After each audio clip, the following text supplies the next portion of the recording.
Jooji shantan caado inta aadan ka qoomamayn. Midda koowaad, beenta.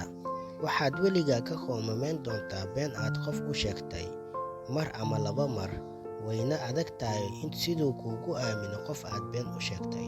Midda labaad, balwadda xun. Haddii aad badsato balwad ay adag tahay in la iska dhaafo, waxaad la noolaan doontaa murugo iyo qoomamo. Farxaddaaduna waxa ay ku koobnaan doontaa inta aad balwaddaas haysato. Midda saddexaad, hadalka badan. Waxaa laga yaabaa qofka hadalkiisu badan yahay inuu bannaanka keeno dhammaan sirihiisa ama qorshayaashiisa, taasna ay u horseedo in uu dib ka qoomameeyo. Midda afraad, xaqaaga oo ka aamusto.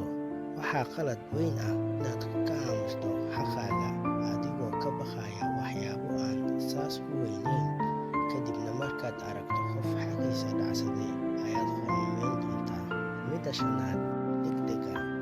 Mararka qaar waxaa muhiim ah in aad ka fiirsato oo hubsato tallaabo kasta oo aad qaadayso, sababtoo ah hal arrin oo aad ku degdegto ayaa kuu horseedi karta qoomamo inta noloshaada ka dhiman.